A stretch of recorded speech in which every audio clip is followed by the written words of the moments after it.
even watch back. Giving players all the props or put them on blast. We don't give no hot takes, only talk facts. We're giving all our devotion, riding high on this wave of emotion. Going all out, yeah, cause this is our time. No, ain't no stopping us till we reach the finish line. All in, we came here to win. We're gonna give everything. S-I-C-K on the run. S-I-C-K, sick. On fire, we're ready to fight. We'll bring the house down tonight. S-I-C-K on the run. S-I-C-K, sick. Play it on the car ride, play it when you lounge. X and O, you know that we can hold it down. Shout out to my man Sammy, got it off the ground. And to all the listeners tuned in right now, got debates, analysis, and speculation. This is sports talk for the new generation. You know where to find us, got a reputation. Sick podcast, your #1 sports destination. Giving all our devotion, riding high on this wave of emotion. Going all out, yeah, cause this is our time. No, ain't no stopping us till we reach the finish line. All in, we came here to win. We're gonna give everything. S-I-C-K on the run. S-I-C-K, sick. On fire, we're ready to fight. We'll bring the house down tonight. S-I-C-K on the run. S-I-C-K, sick. S-I-C-K, it's the sickest podcast. Tune in for the audio, or you can even watch back. Giving players all the props or put them on blast. We don't give no hot takes, only talk back. S-I-C-K, S-I-C-K, S-I-C-K, S-I-C-K, S-I-C-K, S-I-C-K, S-I-C-K. All in, we came here to win. We're gonna give everything. S-I-C-K on the run. S-I-C-K, sick. S-I-C-K, it's the sickest podcast. Tune in for the audio, or you can even watch back. Giving players all the props or put them on blast. We don't give no hot takes, only talk facts. We're giving all our devotion, riding high on this wave of emotion. Going all out, yeah, cause this is our time. No, ain't no stopping us till we reach the finish line. All in, we came here to win. We're gonna give everything. S-I-C-K on the run. S-I-C-K, sick. On fire, we're ready to fight. We'll bring the house down tonight. S-I-C-K on the run. S-I-C-K, sick. Play it on the car ride, play it when you lounge. X and O, you know that we can hold it down. Shout out to my man Sammy, got it off the ground. And to all the listeners tuned in right now, got debates, analysis, and speculation. This is sports talk for the new generation. You know where to find us, got a reputation. Sick podcast, your #1 sports destination. Giving all our devotion, riding high on this wave of emotion. Going all out, yeah, cause this is our time. No, ain't no stopping us till we reach the finish line. All in, we came here to win. We're gonna give everything. S-I-C-K on the run. S-I-C-K, sick. On fire, we're ready to fight. We'll bring the house down tonight. S-I-C-K on the run. S-I-C-K, sick. S-I-C-K, it's the sickest podcast. Tune in for the audio, or you can even watch back. Giving players all the props or put them on blast. We don't give no hot takes, only talk back. S-I-C-K, S-I-C-K, S-I-C-K, S-I-C-K, S-I-C-K. Turn up your volume. Because you're about to listen to The Sick Podcast. With Tony Marinaro. 55 seconds left in the penalty, a minute and 27 seconds left in regulation time. Boston 4, Montreal 3. Lafleur coming out rather gingerly on the right side. He gives it into Lemaire, back to LaFleur. The sickest Montreal Canadiens podcast. You're in the ball! Sports entertainment like no other. Rejoint, on lui fait perdre la rondelle, une passe devant. Et c'est le dégagement, et ce sera la victoire des Canadiens. Coupe Stanley pour les Canadiens, le 23e de l'histoire. You found the dogs! John, you found the dogs! He found the dogs! And all together, they worked a young team to the top. And now, a 24th Stanley Cup banner will hang from the rafters of the famous Forum in Montreal. The Canadiens win the Stanley Cup. Brought to you by Energy Transportation Group. Driven to be different. La Vida TV. Embrace your true nature. And Playground, your premier gaming destination. It's gonna be sick. Marinaro, the Sick Podcast on this Thursday, September 5th. We hope everyone is doing well. Thank you for watching us on YouTube, on Facebook, and on Twitter. The Sick Podcast is brought to you in part by Energy Transportation Group, and of course, they are a leading full-service logistics provider serving all of North America. They are driven to be different. Also brought to you in part by Bittt at Tibi. They launched their new Ultra Lager, refreshing thirst-quenching beer, perfect for the hot summer days with only 90 calories, 2 grams of carbs, 4% ABV per can, available in a pack of 6 and 12 in grocery stores all around the province of Quebec. Ultra light and ultra refreshing. Also brought to you in part by Playground. Looking for the ultimate entertainment experience? Playground has it all. Gaming, poker, fine dining, live music, DJs, all with unmatched customer service. Why go anywhere else? Just minutes from downtown Montreal, across the Mercier Bridge. Playground, your top destination for fun. Speaking of fun, earlier today, when it was around 10 a.m. Eastern time, there was the first game of the KHL season, which featured St. Petersburg SKA, and I'm going to try and get this correct, and I know I'm going to get it wrong, versus Magnitogorsk Metallurg. I know I got it wrong, so I'm going to bring in former Montreal Canadian scout under the Bob Gainey administration, of course, with Sick Sports News and the Recruits Draftcast podcast. Graham McCagg, what's going on? Yeah, don't ask me to pronounce that any better, Tony. That sounded pretty good. All right, okay, let's get to it. I think a lot of people have seen maybe a couple of highlights, unless you haven't been on social media, but I know Montreal Canadiens fans and members of the media covering the team. I mean, everyone was all over the Demidov highlights earlier today. He played his first game. He started on a third line with Evgeny Kuznetsov centering the line. There's a lot of players who got more minutes than him, and we're going to get to that a little bit later. It was 4 or 5 days ago that his coach, following that tournament of 4 teams where Demidov was playing with the U23s, said, you know what, he'll start the first game with us. Grant, you look more than comfortable to me. Especially that first period.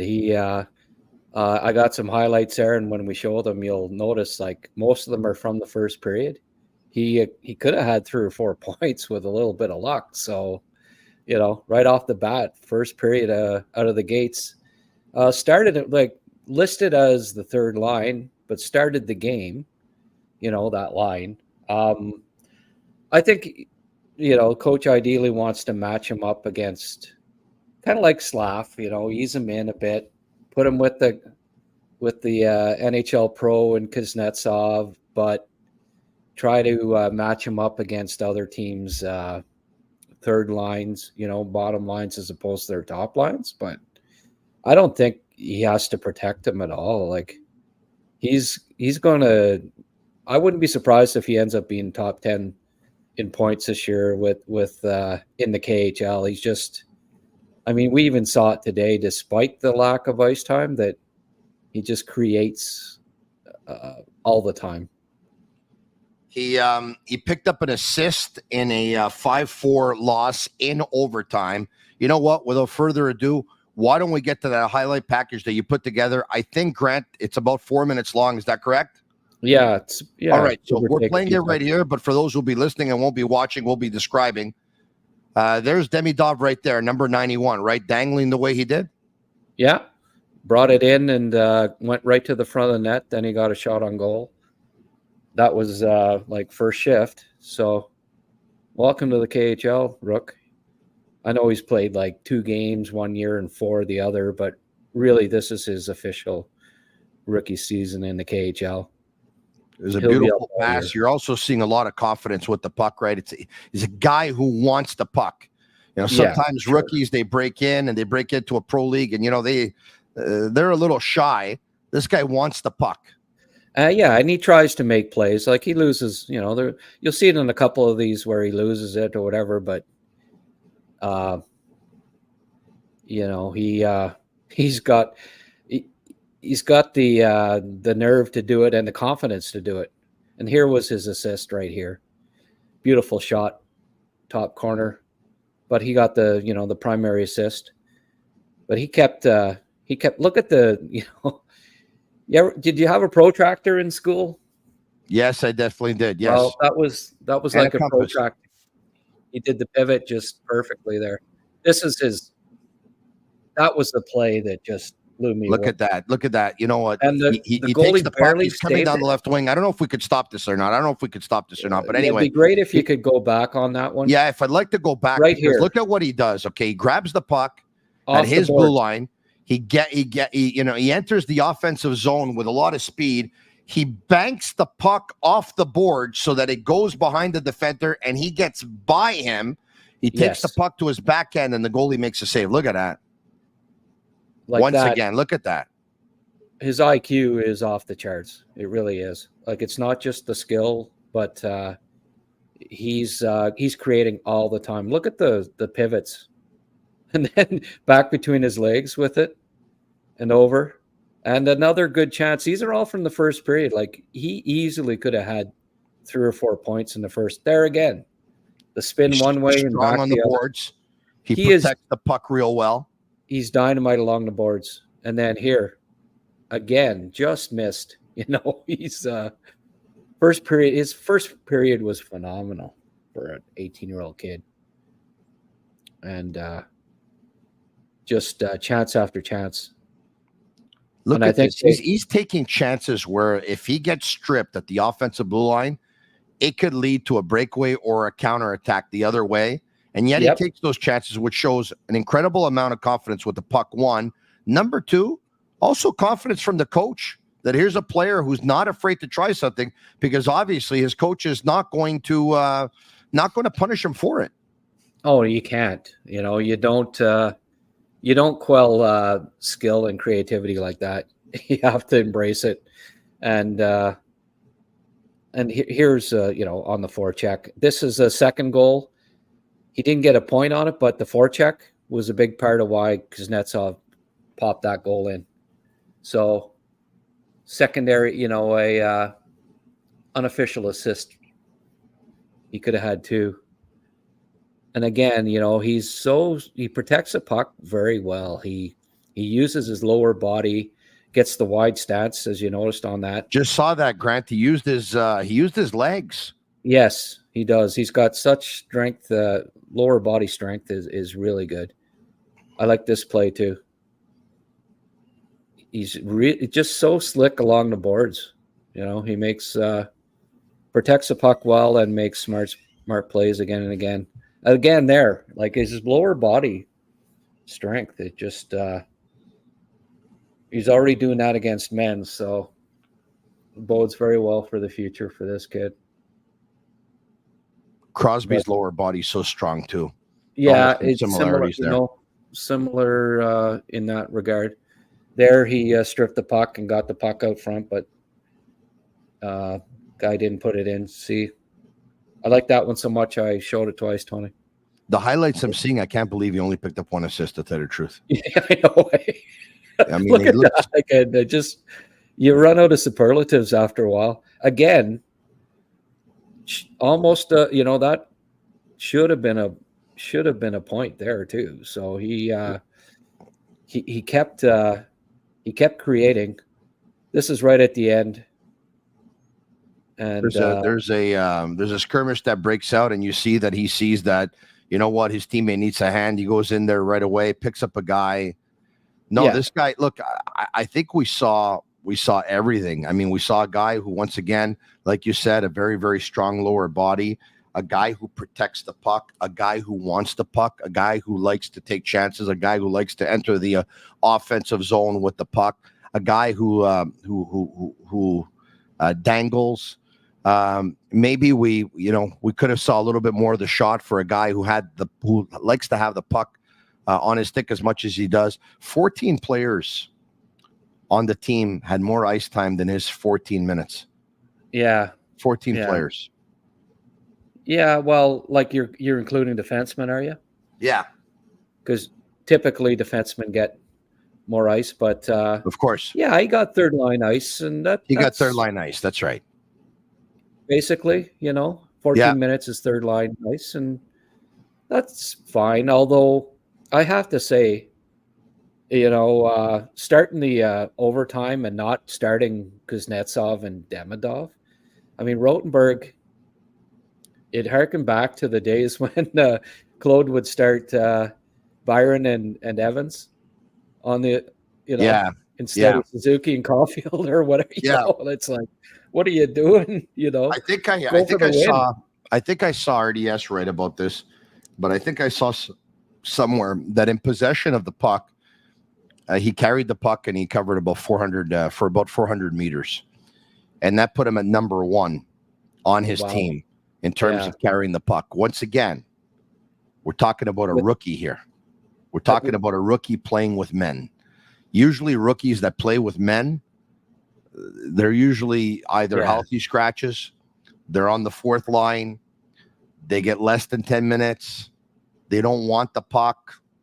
What Demidov did today in his first pro game, I'm not going to say the most special players do that, because the most special players probably score, a goal or whatever, but he could have easily had a goal in this game. I mean, he could have easily had a goal. We're talking inches here. I wish that the highlights from Instat showed the replay of that one rush where he pounced it off the boards, because the goalie barely saved that. Like, if that goes in, Tony, that's viral all day long, because, I mean, it was an end-to-end rush and came that close to scoring. Of course, you don't see it, on Twitter because he didn't score, but he came that close to scoring on that, and it was. But getting back to Rotenberg, he watches. They have that tournament, the Puchkov tournament, and Demidov's the captain of the U23 team, and he scores that beautiful goal that we highlighted last week in OT that won it. Yeah. Rotenberg sees that. Like Demidov, throughout that tournament, when it got to overtime, he was just so dynamic. And then they turn around and they go to overtime in their first game of the KHL regular season, and they don't put him and Kuznetsov out. It shocked me. And they lost on the first shift. Surprise, surprise. They had a couple of, they had their Evans and Byron and Russian Evans and Byron out there, and they paid the price. It'll change. I think they're just trying to be a little conservative to start things off and not feed him too much. But he's going to, as the season goes along, I think Rotenberg will realize, hey, those two guys are going to carry the mail. And like those stats, I saw that all game. Puck possession, it's going to be something that, and even at the NHL level, Tony, it's going to be high, because he's just so slick and so smart and so elusive. He'll put up really good puck possession stats, and just like Hutson, there's some real entertainment coming up over the next year with the Canadians. We saw the by now, I think everyone's seen the behind the scenes draft coverage, which the Canadians were able to put out on their Habs TV. And, Demidov was asked who he thinks he plays like. And I think he said there's a little bit of Kucherov, or there's a little bit of Kaprizov. And he also talked about the fact that he likes to, use his shoulders to basically be elusive and, use his shoulders to pretend like he's going one way and go another. And he says he gets that from Jack Hughes, and to which Kent Hughes looked over at him and says, who does that a lot? Lane Hutson does that a lot. And he said, yeah, I know him. I watch some of his videos, and we kind of play alike, but he plays defense and I play forward. You know that in watching these videos, it's funny, eh? And I could be wrong. My first reflex is to try and compare him to other Russian players that have played the game. Right. And it's funny, Grant. I don't want to get carried away, but I don't have a problem doing it. There's so many good Russian greats. When I watch him, I almost feel like he's got a little bit of several of them. He's got a little bit of several of them. Like today, and I've never seen this before. And it's just a couple of videos here. We just saw them right now. It's just a couple of videos, okay, folks? So don't be hard on me, if you don't agree with my assessment. I even saw a little bit of Fedorov. A little bit of Fedorov. Yeah. You know, like he wants the puck. He can shoot, but he can create. He can play make. Saw a little bit of protects the puck well, like Fedorov did. Protects the puck well, like Fedorov. Remember, like when Fedorov played in Detroit with Scotty Bowman, they used to play a great game of puck possession, right? They used to play a great game of puck possession. Fedorov was a guy that wanted the puck, and not only wanted the puck, he could actually keep the puck on his stick for an extended period of time. Demidov does that too. You know? Yeah, for sure. Sammy's saying else? that we've got to play there. That I think maybe it's the replay. Okay. Yeah, here it is. Look at how close he's. You know, like that. Look, we go back. I want to see that again. Yeah. Watch this, okay? Yeah, and the deke, and then and look. If we go back again, the play is you either shoot 5-hole or you take it to the backhand. Right from there, that's the play. Yeah. And he does a game, and it just hits right underneath the glove. Actually, more the wrist. arm. It hits it hits the wrist. I think the left wrist, right before the glove, and we're talking inches. If it goes underneath the wrist or over the wrist, that's a goal. It's a great stop by the goalie, by the way. It's a great stop. But he could have easily had a goal in his first pro game. Oh, that would have been like that would have just blown up Twitter. That was his first shift, right? Was it not? First, one of his first shifts of the game. Grant, I was hosting Le Forum on BPM Sports. I think everyone knows by now. Check it out, 91.9 on your FM dial. If you're in Montreal, subscribe to their YouTube channel if you can, and give us a watch. And I'm on weekdays from 9:55 a.m. to 11:55 a.m. specifically. And the game started 5 minutes after I was on air, and I kept on looking on social media to see the highlights. And it seemed like it was a couple of minutes into my show that they showed that right away. So I wouldn't be surprised if that was his first shift. Yeah, it was right at the start of the game. And that first period, oh my goodness. If he's going to be like this all year, I really think he could be top 10. I wouldn't be shocked if he ends up top 10 in KHL scoring this year. He's a special player. So you expect the ice time to increase? You're not worried about a coach just saying he'll start the season with us and then all of a sudden he won't. You see him with Ska the entire season, and you see him climbing the ladder. Oh, for sure. And they like the top scoring defenseman in KHL is out. They have the top scoring defenseman, and he's out with injury, Carolina pick, and he comes back. It'll be just that much more dynamic, and you'll see they like to do 5-man units in Russian hockey, and you'll see them like the 5. He'll be on the top unit, and they'll be scoring bushels of goals. Metallurg played really well. Like there'll be some, like Sochi, teams like that aren't very strong. I could see him having 3, 4, or 5 point nights. It's just, I think he's going to really produce and really stand out this year.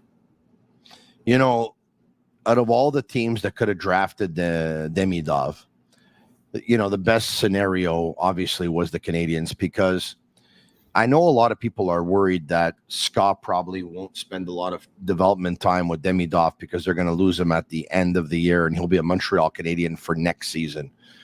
But look, Sergei Bobrov, Nick Bobrov's father, as everyone knows, is with Scott.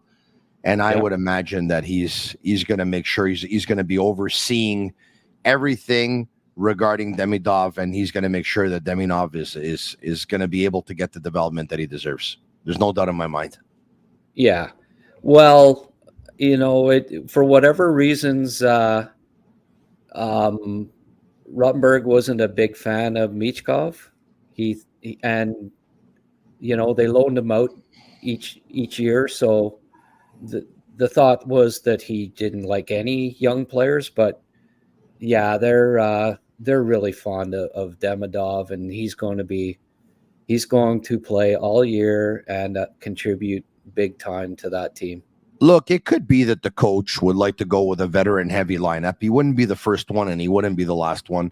But then again, and without piling on Michkov, it could very well be that Rottenberg saw some of the things or heard some of the things that a lot of us did in the hockey world, and that Michkov is usually not the most popular player with his teammates. Right. Yeah. And he probably said, you know what? He'll be good, but maybe all the other stuff that I'm going to have to deal with, maybe it just won't be worth it. And look, I don't know if that's true or not, but he's a particular case in a locker room, right? And players that have talent, off the charts kind of talent, sometimes they're different cats, and maybe just Michkov is a different cat, period. No, for sure. No, I think he's a bit individualistic, and I think that may have rubbed Rottenberg the wrong way. But Demidov is a team guy. It's been documented and shown in the past that he's not selfish in any regard. Mm-hmm. And I think Michkov maybe has to do a little bit of growing up, and that'll come. I mean, he's just a kid, and you saw the stats that he put up every year, like he anointed superstar, and he just got to do some maturing. But I think Demidov's a little more mature at the same age, and for that reason, a little more of a team guy at this point, and that's why Rottenberg's going to rely on him and keep him up with the team all year. And I think his ice time will just grow, just like Slavkovsky last year. Yeah. I think, Marty didn't throw him to the wolves right away, but as he keeps producing and creating, like you saw that first period, you want that 18 to 20 minutes a game. He'll be putting up, 2 or 3 points a lot of games. That's going to help you win. So at the end of the day, every coach wants to win, and Demidov's going to help him win. Based on what you saw, what are the differences that you can talk to us about KHL hockey and American Hockey League? I mean, we obviously know the size of the rink. We also know that there's a lot of tremendously skilled players in Russia. There's a lot of emphasis on, player development in the entire, Russia grassroots system. And you'll find terrific stick handlers. You'll find guys with a lot of skills in the KHL. I would imagine maybe you'll find more physical players in the American Hockey League, a little bit less skill. But what you saw from Demidov today, what I'm getting at is, if he was playing that game today in the American Hockey League instead of the KHL, what differences would we have seen, if any? I don't think there'd be a lot of difference, other than maybe he'd ended up with 2 or 3 points. That skill is going to stand out at any level.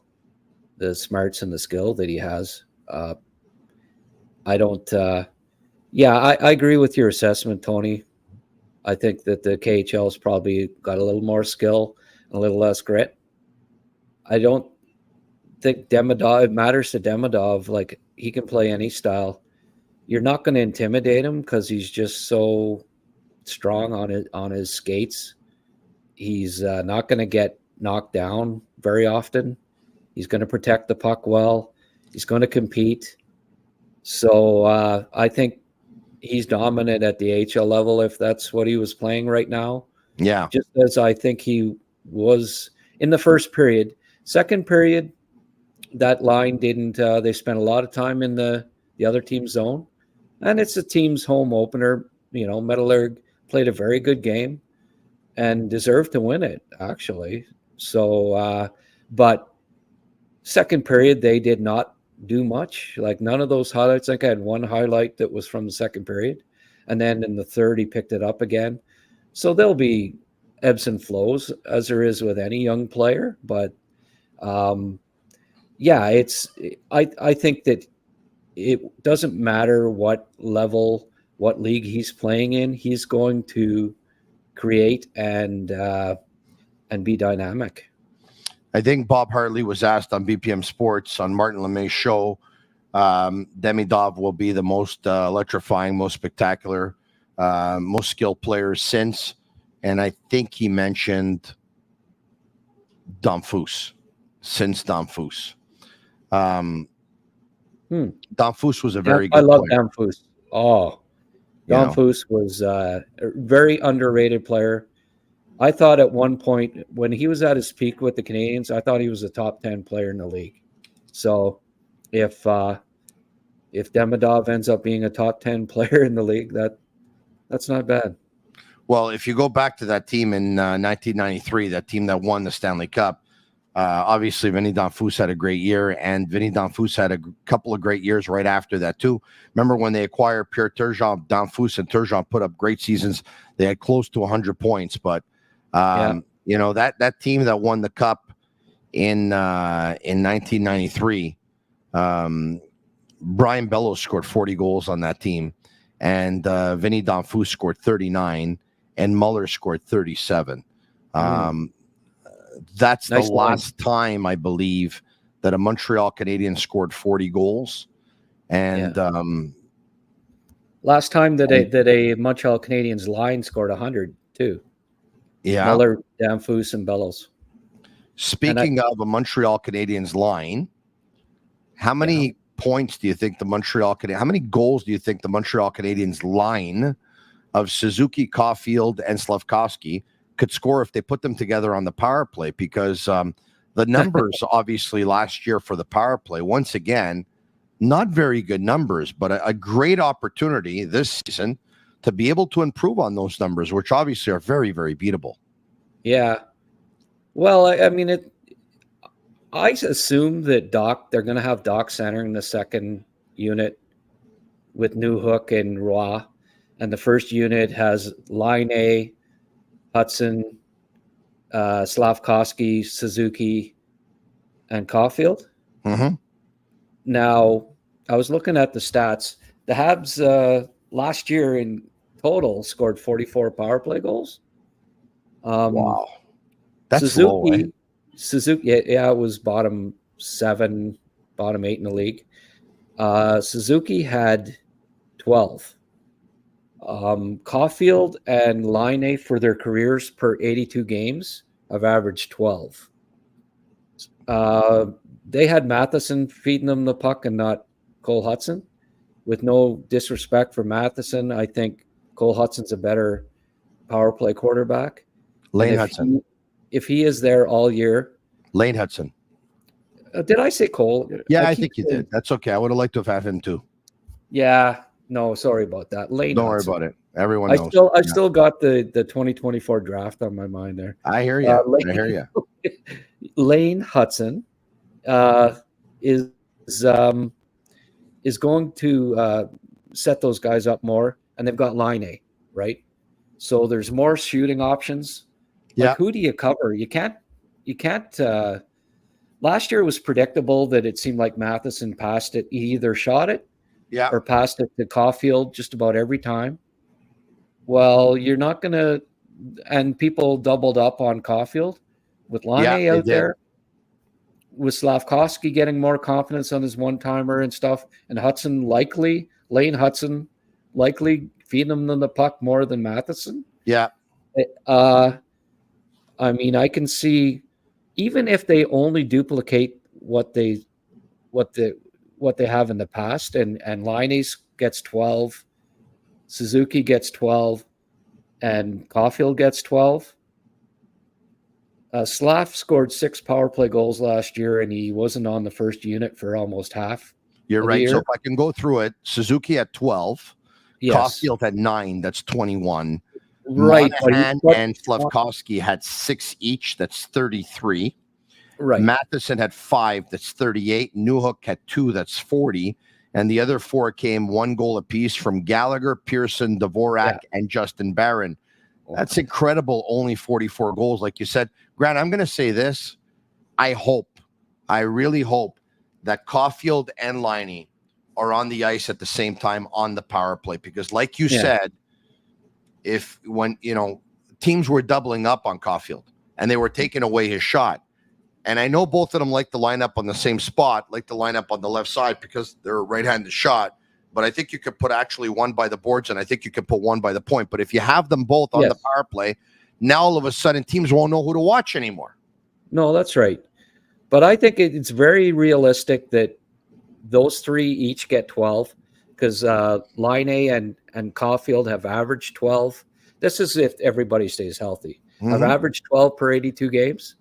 I think Slav can go from 6 to 9. That's not unrealistic at all because, again, he's going to have Hutson and those other guys will be covered and they'll get it more to Slav too. So who do you cover?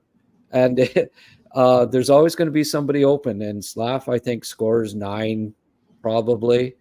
And Hutson, he was top 25 or in power play goals in NCAA last year. He had 7 in 38 games. I don't see why he can't score 5. He's the quarterback, right? He's the quarterback that everyone's been talking about, the quarterback that's been necessary over the last couple of years. They found their guy. He's the guy. It's Lane Hutson. So there's 50 goals. Now, the entire power play last year scored 44. If the first unit can score 50 plus, and I think that's a very realistic number because all of these guys, save Line A, are still improving as players, and then they'll have Hutson quarterbacking it. I think the first unit can score 50 this year. Now, if you can get 10 from Doc, Newhook, Waugh, Matheson on the second unit, maybe Gooley, Jack-Eye, whoever.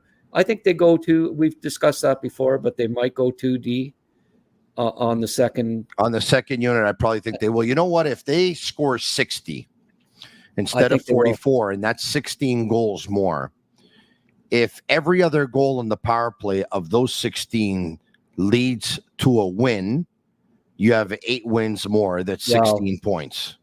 The Canadiens led the league last year in 1-goal losses. I think it was 27. Yeah.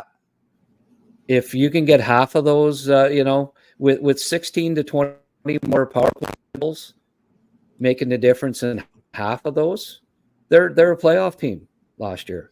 So I really think the Canadiens are in the hunt this year. They'll be in the playoff contention right up till the trade deadline, and it'll be interesting at that time to see if they are, and I think they will be. I'd be very surprised if Savard especially gets dealt.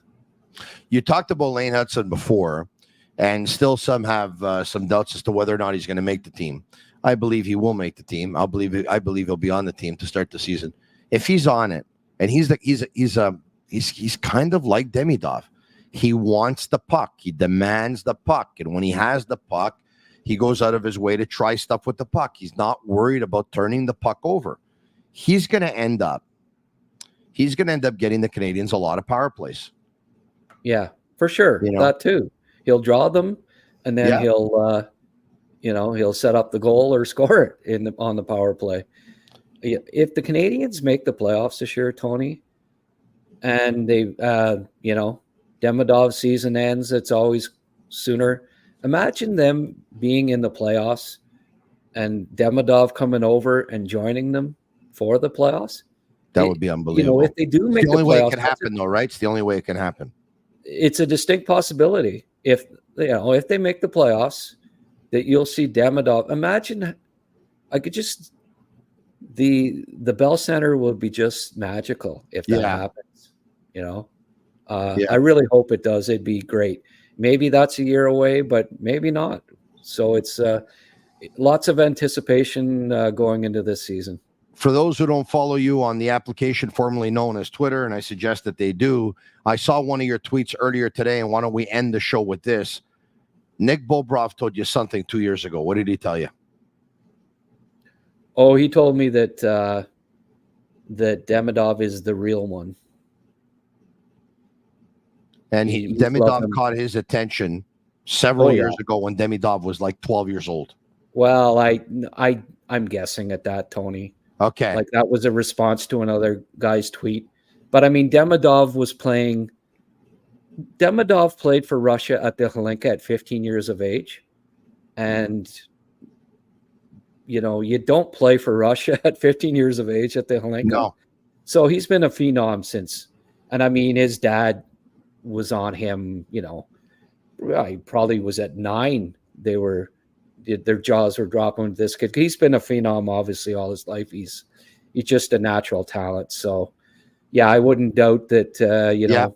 Early teens that they were on this kid, and Ska seems to always pick them up, and they were, it was apparent from a very young age that this kid was special.